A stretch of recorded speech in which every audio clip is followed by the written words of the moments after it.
Ça tourne au son. Top 5 de mes films préférés. Eh ben c'est parti. Salut YouTube, j'espère que vous allez bien. On me demande souvent quels sont mes films préférés. C'est simple, vous me demandez, moi je fais une vidéo YouTube pour y répondre. Allez, c'est parti.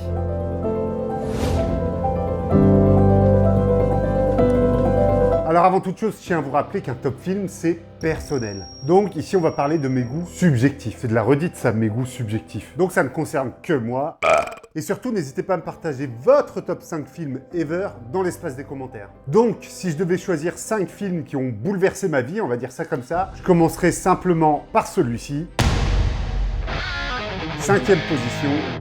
Les Demoiselles de Rochefort, réalisé par Jacques Demy. Nous sommes deux sœurs jumelles, nées sous le signe des Gémeaux. J'aime tout dans ce film, le jeu des acteurs, Catherine Deneuve, sa sœur, la direction artistique, les couleurs, et bien sûr, comme c'est une comédie musicale, j'adore toutes les chansons qui ont été composées par Michel Legrand. Je l'ai cherché partout, j'ai fait le tour du monde. J'aime beaucoup les couleurs vives et le côté entraînant du film. En fait, je trouve que c'est un film qui file la pêche. Alors, je l'ai rattrapé très tard, ce film. Je l'ai vu il y a quelques années pour une ressortie au cinéma. Et c'est là où je l'ai vraiment découvert et où je me suis pris une claque. Alors oui, La La Land, c'est très bien, mais en fait, je préfère revenir en quelque sorte aux originaux. Les Demoiselles de Rochefort, je peux m'écouter la BO en boucle. Parce que vous êtes rousse qu'avec un couteau, je vous couperai en morceaux. Et le film est beau avec Jacques Perrin qui est incroyable dedans. Le personnage de Maxence, pour moi, le personnage qui me touche le plus dans le film. Bizarrement, les personnages que je dois aimer le moins dans le film, ce sont les demoiselles dont le titre est... Je n'arrive pas à finir ma phrase. Dont le titre est tiré. Donc le pitch du film, il est très simple. Deux sœurs jumelles un peu artistes veulent quitter la ville de Rochefort pour aller faire carrière à Paris. Et on suit un peu toutes leurs péripéties juste avant leur départ pour Paris. Alors en 2024, on pourrait trouver à ce film un côté un peu kitsch et ringard. Mais moi, justement, je trouve que le film est très moderne pour l'époque à laquelle il a été fait. Je suis conscient que le côté comédie musicale peut faire un peu peur. Mais je sais pas, il y a une espèce de légèreté et de nostalgie et d'amusement qui fait que ce film est très agréable à regarder. Et touchons quand même un mot de la réalisation. Il y a des mouvements de caméra pour l'époque dans ce film qui sont incroyables. Des mouvements de grue comme ça sur la place de Rochefort, des longs plans séquences qui mettent en valeur les musiques. Enfin bref, c'est une pépite de mise en scène dans la comédie musicale. Donc si vous n'avez jamais vu Les Demoiselles de Rochefort, foncez. Alors là, en 4e position, je pense qu'on va pas être d'accord.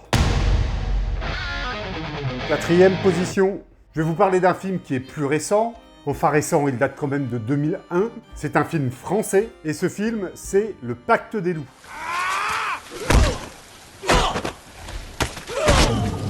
Le Pacte des loups, réalisé par Christophe Gans, notre réalisateur français le plus hongkongais. Je sais que beaucoup de gens détestent et aiment chier sur le Pacte des loups, comme quoi c'est kitsch, c'est ringard, ça joue mal, comme quoi la fin n'a aucun sens, que le scénario est con. J'ai tout lu sur ce film. Eh bien moi, ça a été un véritable choc en salle.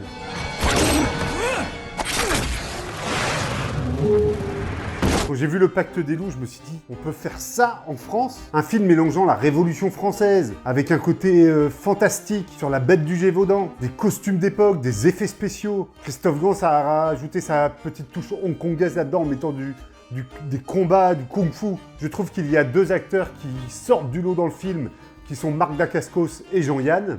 Pourrais-tu te reproduire avec une femme de notre race?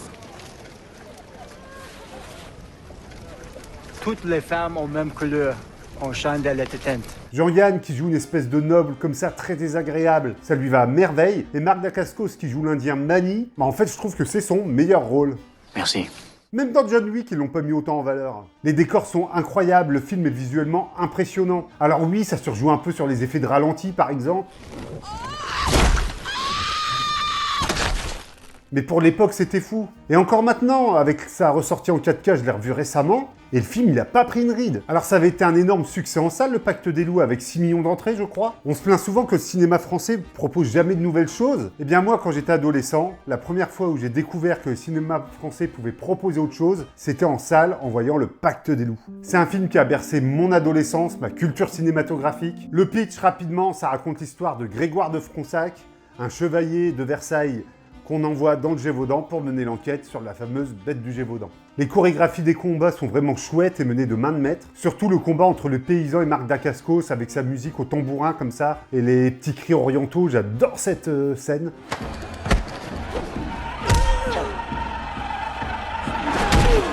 Bref, Le Pacte des loups, c'est un film que je revois régulièrement et à chaque fois, je me prends la même claque que quand j'étais ado.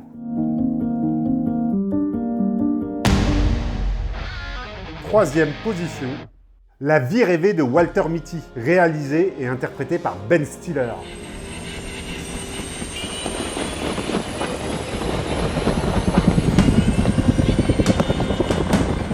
Donc là, on est en 2013, je vais au cinéma voir ce film en salle, et à part quelques images rapidement, je ne sais pas du tout à quoi m'attendre, je ne sais pas trop ce que raconte le film.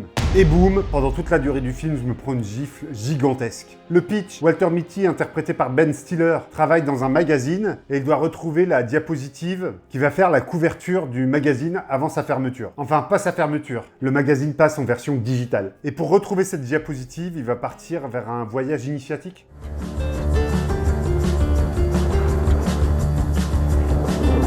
En pensant à ce film, le premier truc qui me vient à l'esprit, c'est la musique. Le thème principal est incroyable avec ses murmures, ses chœurs.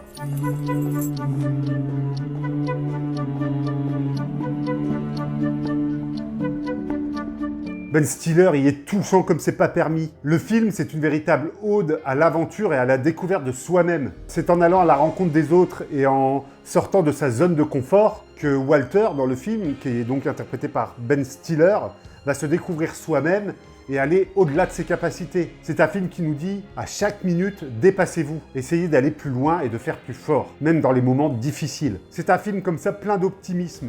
Le film, il est visuellement époustouflant, il y a des effets spéciaux très beaux et très malins qui apportent à la rêverie de Walter. Il y a des scènes vraiment magiques. Le film est inspirant et nous dit juste, à nous, simples spectateurs, qu'il faut vivre pleinement. Deuxième position.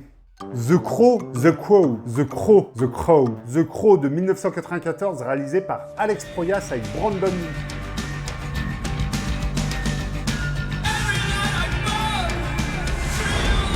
Ça fait partie de cette poignée de films qui m'a donné envie de faire de la vidéo du cinéma. L'ambiance de ce film, elle est incroyable. La noirceur, la dureté, la violence. On est dans ces films un peu comme Robocop, où la violence a un vrai propos. Le pitch est très simple, Eric Draven vit dans un appartement avec sa petite amie. Un soir, ils se font agresser et tuer. Et Eric Draven revient d'entre les morts pour se venger, accompagné d'un corbeau. Donc c'est tiré d'une bande dessinée de James O'Barr. Alors c'est un peu impensif de dire ça, mais c'est plutôt vrai, le film est connu pour son ambiance sombre et gothique. Brandon Lee dans le film est vraiment incroyable, il a des mimiques, il a un jeu très froid comme ça, très raide. Alors ça sera son dernier rôle parce qu'un accident d'arme à feu le butera sur le tournage, tout simplement.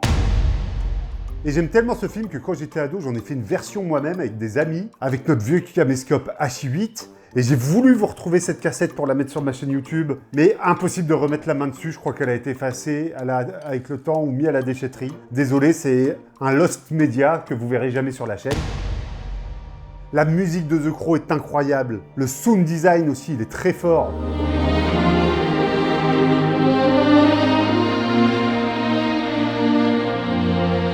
La direction de lumière du film est très belle. Ça joue sur les silhouettes, les contre-jours, les contradictions entre les lumières chaudes et le côté sombre de la ville. Je l'ai revu récemment en 4K, et tout comme Le Pacte des loups, je trouve que le film n'a pas vieilli. Même dans ses effets spéciaux, les maquettes, elles rendent toujours aussi bien, on y croit toujours autant.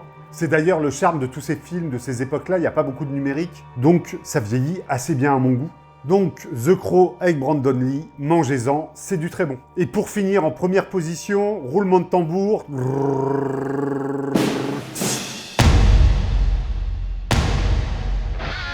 Et enfin, première position, c'est un film plutôt méconnu de la carrière de Jake Gyllenhaal. Alors je crois que ça se prononce Gyllenhaal, un truc comme ça. C'est un film de 1999 réalisé par Joe Johnston, et ce film c'est Ciel d'octobre.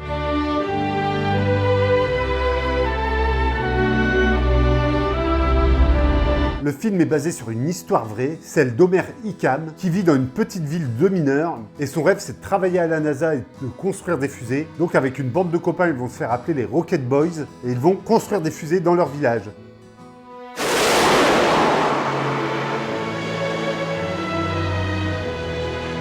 et tous plus tard travailleront dans l'industrie des fusées. C'est un peu une belle histoire comme ça à l'américaine, The Way of Life. Il y a une petite nostalgie de base dans le film car il se passe dans les années 50. La direction photo est très réaliste et la réalisation est très sobre, même si derrière Joe Johnston, bien plus tard, fera le premier Captain America, je crois. C'est assez radical dans son propos.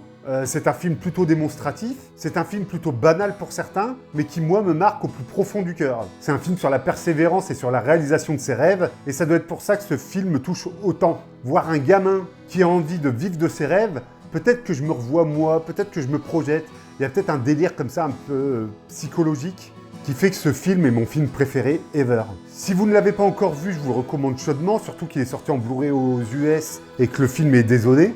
Bizarrement, ça a beau être mon film préféré, c'est peut-être le film sur lequel j'ai le moins de choses à dire parce que c'est un film assez classique, assez simple dans ses réalisations. Je peux juste vous dire que là aussi la musique est incroyable, le jeu d'acteur est beau, la lumière est belle. Je veux dire beaucoup de fois beau et belle dans cette vidéo, j'ai l'impression. Au casting, on a Laura Dern et Chris Cooper aussi qui sont superbes. Je l'ai découvert lors d'un voyage en Chine, je l'ai vu en anglais sous-titré chinois. Et même si je comprenais pas le film à 100%, j'ai réussi ce jour-là à pleurer devant ma télé, malgré les nombreuses coupures pub. Bref, Ciel d'octobre, si vous avez envie d'être ému, d'être touché par un film, posez votre portable, éteignez les lumières et passez un bon moment devant.